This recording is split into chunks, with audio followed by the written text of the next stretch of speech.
আসসালামু আলাইকুম। আজকে আমি সর্ষে পাতার বড়া বানাবো, তাই সর্ষে পাতা নিতে আইছি। এই যে শাক তুলতেছি, দেখুন আপনারা।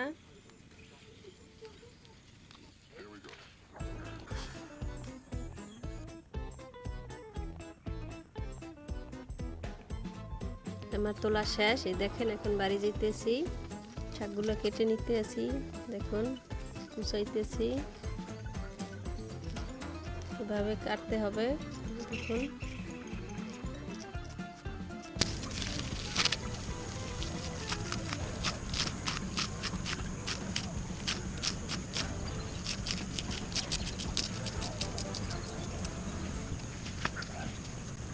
কাটা শেষ, এখন ধুয়ে আনলাম।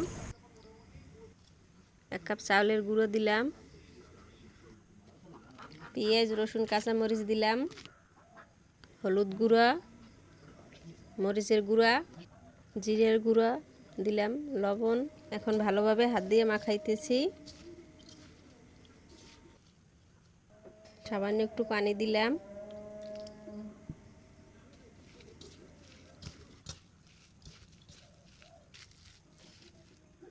মাখানো শেষ। এখন এরকম করে ভেজে নিতে হবে, দেখুন। কড়াইতে তেল দিয়ে ভেজে নিতেছি।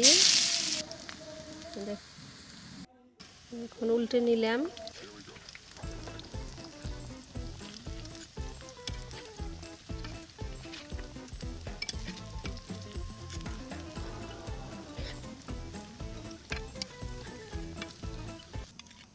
এখন ভেজে তুলে নিলাম।